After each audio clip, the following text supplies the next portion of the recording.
Hi, I'm Gary Smith. Welcome back. My next guest is Paul Zak. What a treat it was to speak with Paul today. He manages the largest office support services company in the home inspection profession. America's Call Center, or ACC, is more than a call center, air quotes.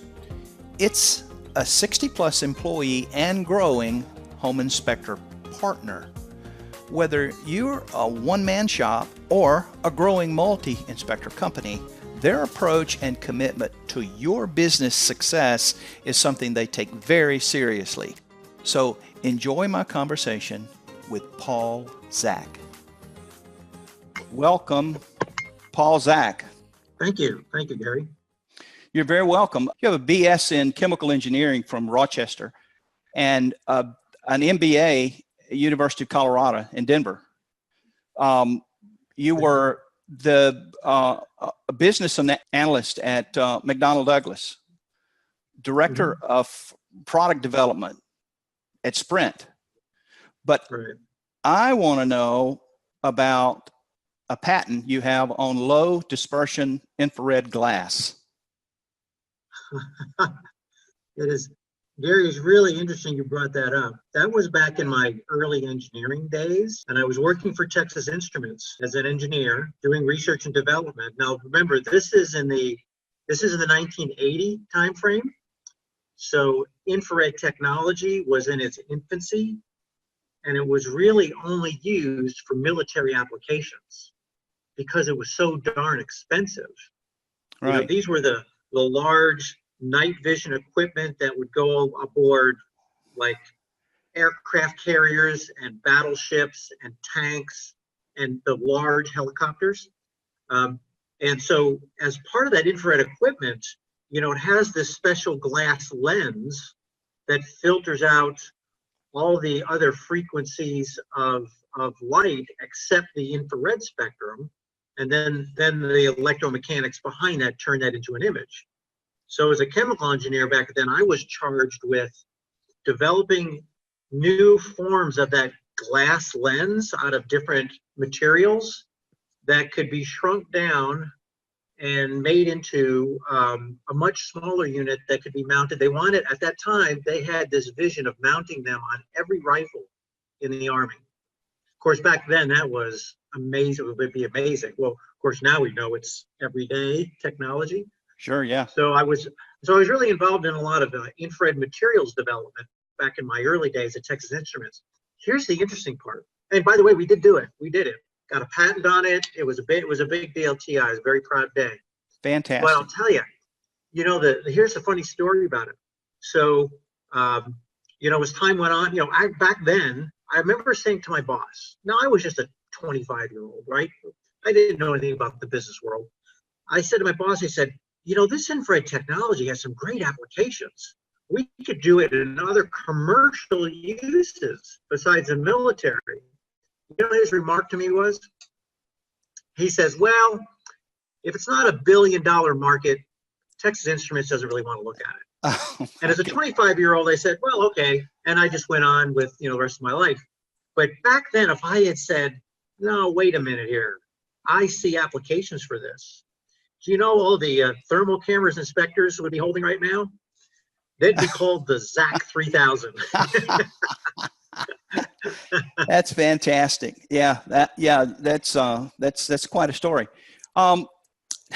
Tell our listeners about reading a little bit about your blog. You got a great blog, and one thing in particular struck me. You write about the human element within every home inspection company.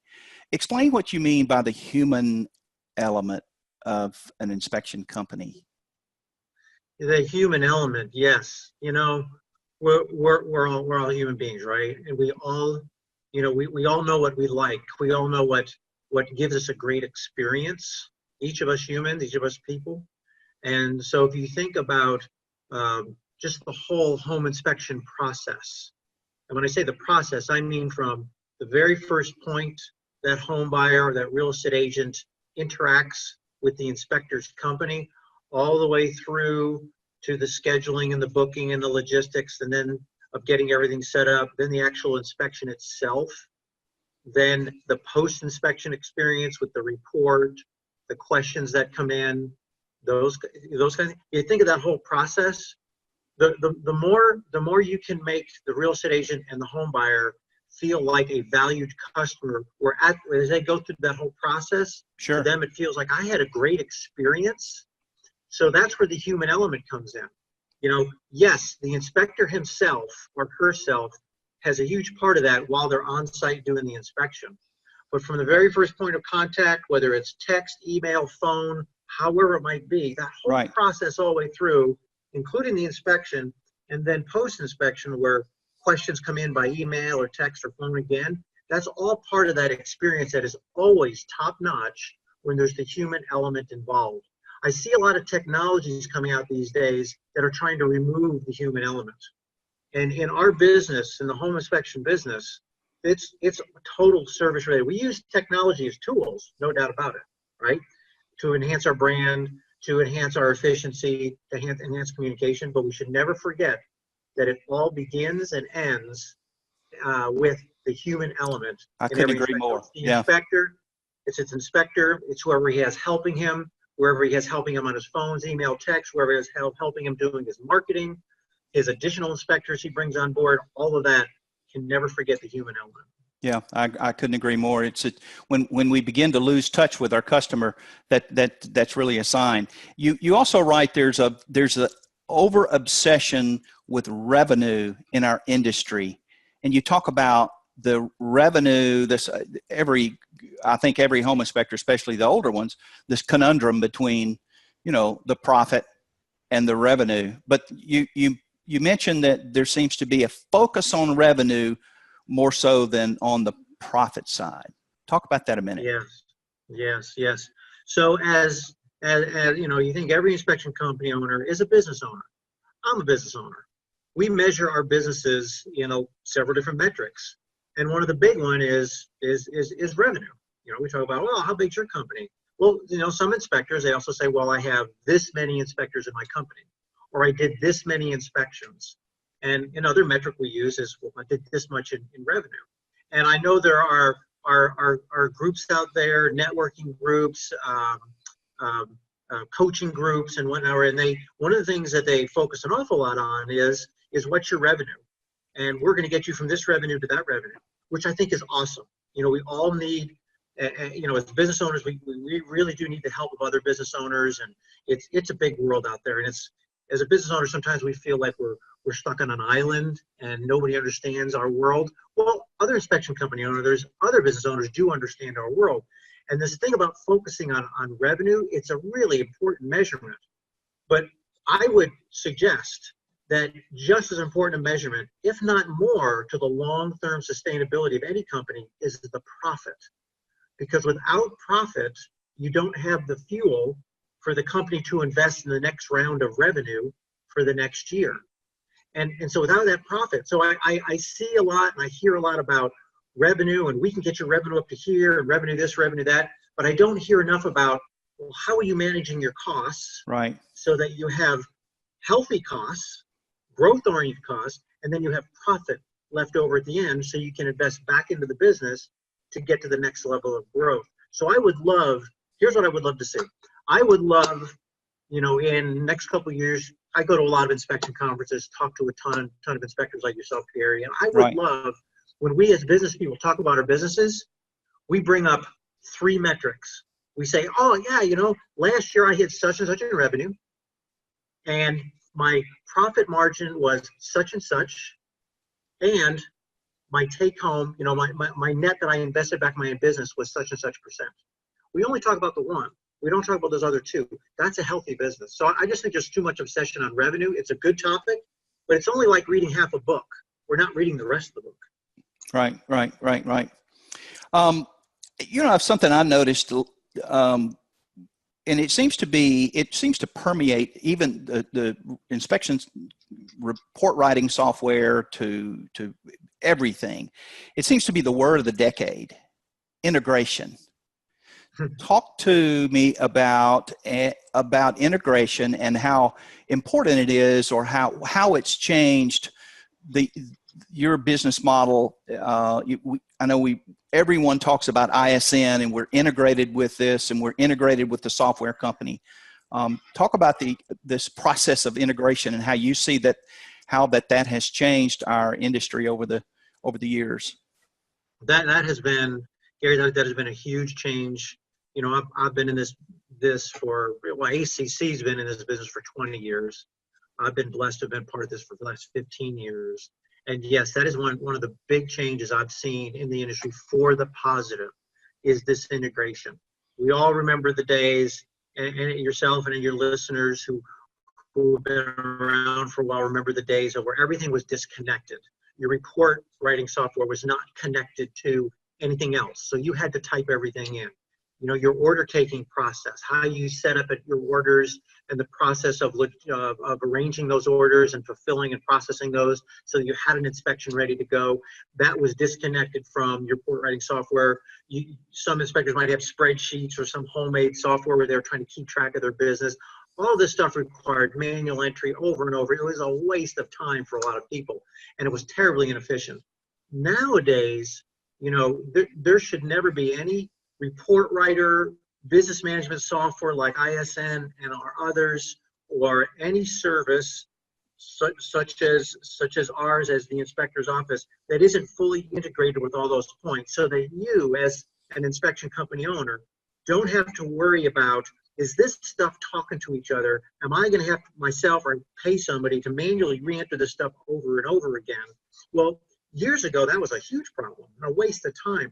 But as time goes on, you know, the whole, driven by inspector needs and the whole vendor community, just all got together. So we need to get all this stuff connected. Now, there's still some gaps out there where things are not totally connected, but I see in the next couple of years, all those are going to totally become connected. So this issue of integration, an inspector won't even have to ask that question anymore. If he talks to report writer number 1, business management software number 2, or something like an ACC, it'll be, yeah, it's a given.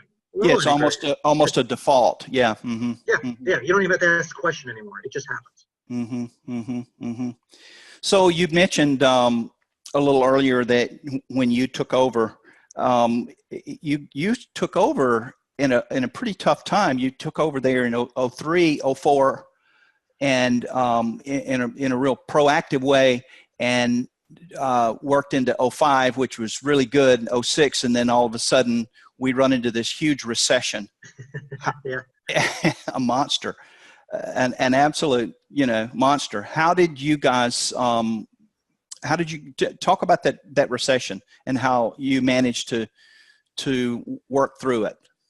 Yes, that's an excellent. We all remember that time, and we never want to see that kind of silliness go on again, that impacted so many innocent people, including a lot of inspection company owners. It was a tough time for a lot of people. I was very proud of how we weathered through that. ACC, through that whole period of time, we still continued to grow. And here's the reason why I think that happened, is because, of course, a lot of inspection companies got out of the business when the market dropped in 2008 and in 2009. A lot of them got out of business, and that was really sad to see. A lot of folks get out of the business. But those who were strong, those who had the staying power, were able to make it through. And it was at that time when, yes, ACC, we lost a lot of customers, but the inspectors who were determined to make it through it said, I've got to do something different to change my business. I need to get more cost efficient. I need to make sure every dollar I spend is a wise dollar, because I can't waste any right now at all. And we were able to earn those folks as customers and really add value to their companies. Right. So we weathered it. To answer your question, how we weathered it, we weathered by sticking to do what we do really well and adding value to those inspection companies who are going to weather through that storm. And together we came through it, and now they and we are stronger than ever. So it was really worth it. I think the home inspectors diversified. I know that's something that, another term that was diversification. That was definitely something that I was able to do because of my rich construction background, but I was able to be able to do a number of different things. That has in turn affected or added certain elements to your business as well because of the different things we can upsell. Would that be a Yes. fair term? Yeah. Yeah. And actually, that brings up a really good subject of trends. Trends of what's going on out there. Yes, this adding of additional services, thermal inspections, like we were just talking about a little while ago with the infrared cameras. Mold testing is a big one. Of course, septic inspections, water testing has always been around for a long time. Radon gas testing, test inspections, and a lot of inspectors brought all this stuff into house to be the one-stop shop. Then also you add on that now sewer scope inspections are really taking off with a lot of companies the last several years. And so all of those have added real valuable add-on services that I see as wonderful for an inspection company, because yes, you can go to your agents and clients and say, hey, I'm the one-stop shop. I can take care of all these services for you, one call done. And that inspection company owner may do all those services himself. He may outsource a couple of them to some third parties. But to the client and the agent, it's all getting done by his company. And it's an additional source of revenue for him. So it's a win all the way around. Additional revenue, the ability to be a one-stop shop, which helps your marketing, which helps loyalty among your agents. And where we love to play into that to help inspectors with that is, since we focus on inspection companies only, that's all we've ever done for 20 years. We know all these services. All our employees, they know them in and out. So it's easy for us to talk to home buyers about these services and why they're valuable to the inspection.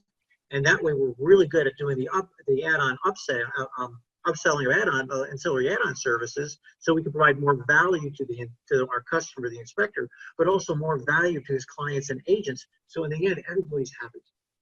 From a management standpoint, it challenged you to be able to put your staff through all the learning curves that needed to be able to adequately and professionally upsell that. Did you did that just come natural to you? How did that, because each service that we offer, you guys sell that service. So you're speaking for the voice of the inspector. Yeah. So yeah, exactly. So, as one inspector said to me one time, who has a large multi-inspector company out of Atlanta, who's a customer of ours, he said, when you think about it, the job of the inspector is to get off the phone as fast as possible. But for you guys, the office, your job is to keep them on the phone because you got things to talk about. Yeah. And so that's a fact of life for you gentlemen and women as inspectors is, your valuable time is not spent on the phone. And yes, you could describe and educate them on these add-on ancillary services as good as anybody out there, because you actually use the technology, use the services, you deliver the product. But as an office, we've taken the time with our employees with very careful training. And since we only serve home inspection companies, this is easy for us to do. So it's easy for us to understand what these services are and get the right information on how you like it offered, how you like it priced, how you like it worked into the inspection, to use a third party or not. And then we just roll with it for each individual company on how they like to have it done. So we get the time with the client and the agent to talk to them about these services, whereas the inspector may be in a hurry to get off the phone because you got work to do. But as the office, that's our job to do. So taking the time to educate callers on this is a great way to work those add-on ancillary services to increase the revenue per inspection, but also in the end, end up with a happier agent and a happier client, which helps your referrals.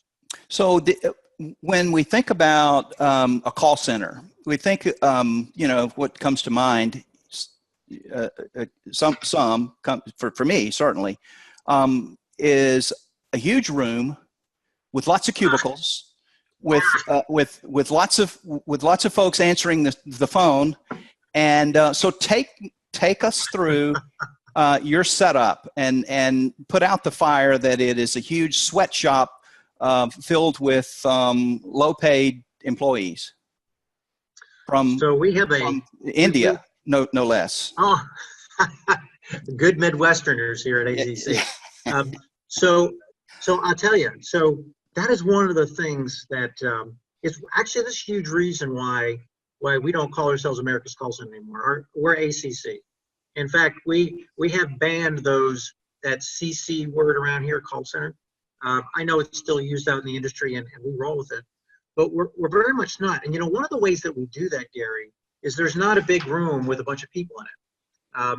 Anybody that wants to come visit us here in Kansas City, we'll show you our facilities. We have 2 facilities here in Kansas City, and it's really much very small rooms, office suites with 6 to 8 people in them, and that's an inspector's office.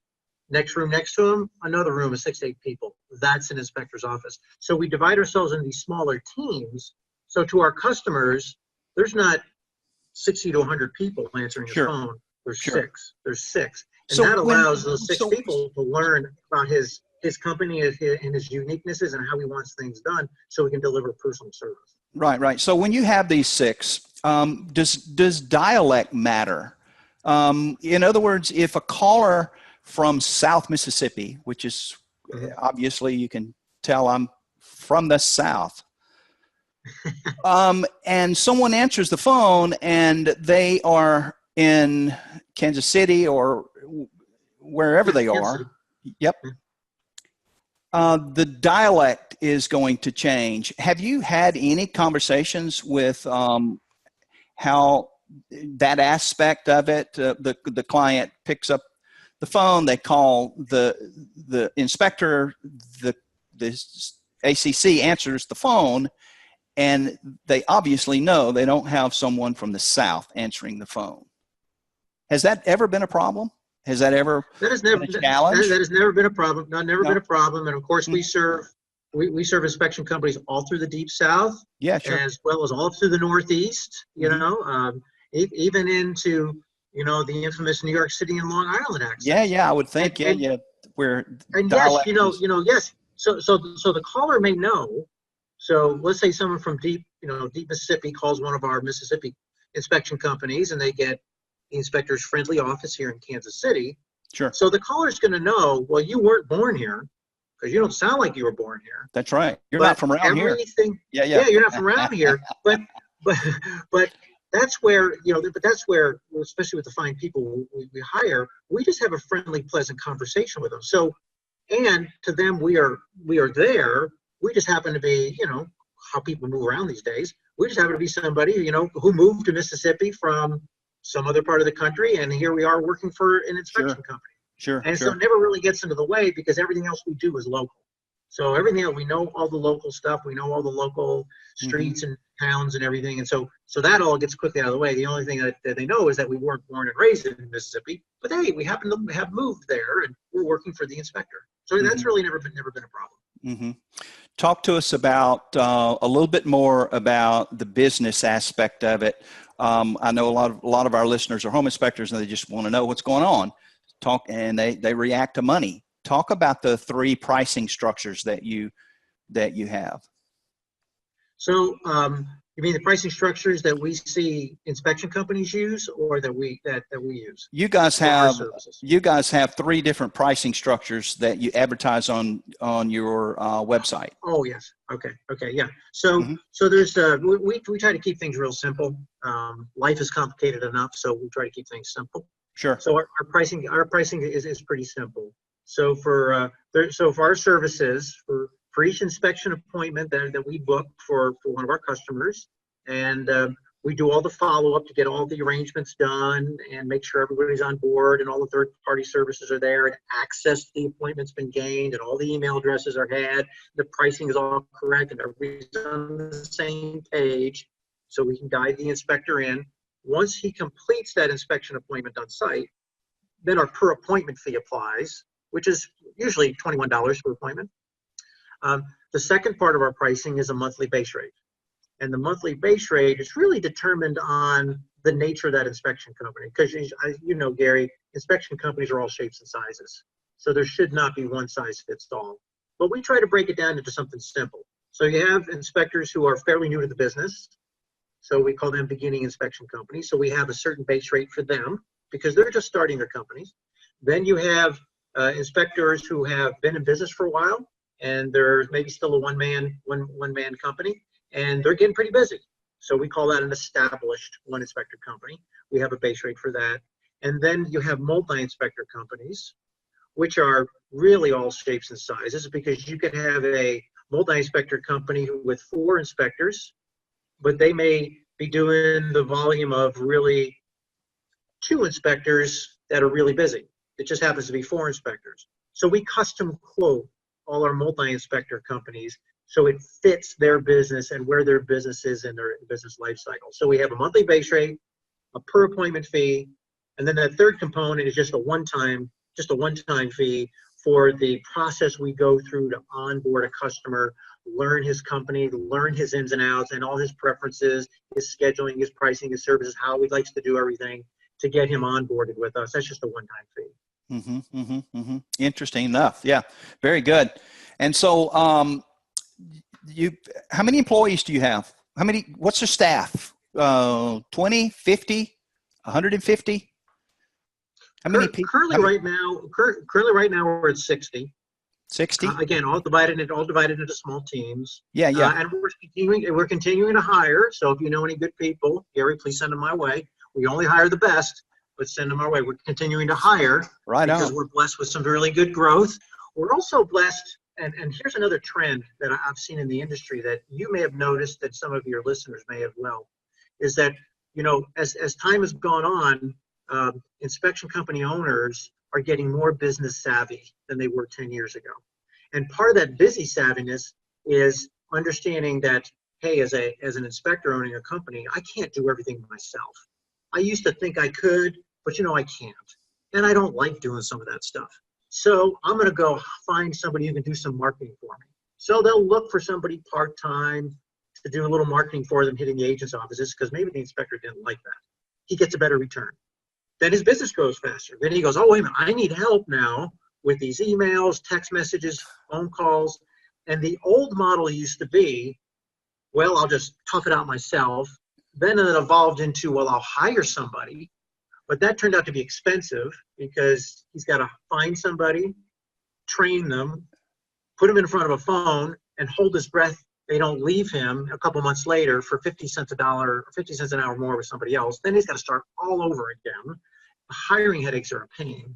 So a lot of inspectors have moved away from that. And they've said, I'm going to find somebody that I can outsource my phones to that can do as good a job as I can and who are specialists in this. And that's really fueled a lot of our growth here the last several years, is as inspection company owners have really become more business savvy about how they're spending their money. And now how they want to spend their money to get the most return and the most value is to bring along a partner, not a call center, not a service, but we view ourselves as a partner to partner with him to grow his business. Then he may bring in a part-time marketing person. And what he finds out is his business goes up 15 to 30% just from making the wise move of bringing someone in to help him with his phones, because he was missing business. And he gets quality of life back. So he can go home at night and have dinner with his family and not have to return 10 voicemail messages, 10 text messages. Right, some freedom. He now has a life. Yeah, freedom. Have a bit of life. Being a business owner should not be a slave to the business. It should be something you should be proud of, and it should be growing, and you should have time to sit back, kick your feet up, and say, look what we've grown, rather than always feel like a hamster on a wheel. So we know that the smallest inspection company has 1 inspector. What is the largest inspection company you guys team up with? The largest we serve at this point is probably getting close to 20 inspectors. We have quite a few that are between 10 and 15. We got a bunch that are between 5 and 10, and we got a whole bunch that are 1 or 2, 3. And believe it or not, we also have a ton that are also on the beginning cycle of starting their companies. And those are the inspection company owners that are also pretty unique, because they're just starting their companies, but they know from day one there's certain things they should not be doing. They're professionals at doing the inspection and running the company, and they say, okay, we're going to go to ACC because they're the professionals at handling my phone, email, text messages, and converting those into jobs. Yeah, this service business has a lot of moving parts. It does. It really does. When you think about an inspection company, some people can kind of make it seem simple, but these days it is not simple. We talk about all the services that an inspector can offer, and they become to get expected in his market. So he's got to manage all that. He's got to manage his marketing. And most home inspection company owners are not skilled educated marketers, so they have to figure it out or have somebody teach them. That's another part of it. Then you got the whole financial and accounting side of it. Then you got the whole reporting side of it that you guys have to do reports. Now you got the phones and the emails and the text messages, all these moving parts. Even for a one-man operation, all that can get very time-consuming and make the gentleman feel like he's in a cage and his business has him as a slave. And it should never be that way. It could be a lot of fun. A lot of fun. What's the best way for our listeners to get in touch with you, to contact you through your website? You can go to our website, take a look at that, americascallcenter.com. You can also send an email to your office, easy, your office at americascallcenter.com. You can also call us or text us at 888-462-6153, and you can ask for Paula. I'm Paul. You can ask for me too, but you can ask for Paula, and she'll take really good care of you and explain everything. So you can go to our website, email us, call us, text us, whatever's easy. Perfect. Very, very good conversation. Paul, thank you so much. Gary, thank you so much for this time today. Great questions you've been asking to me. And I love the podcast you do. I love what you're doing for our profession. So on behalf of many, I want to thank you for all the great work that you do. Thank you. Talk soon.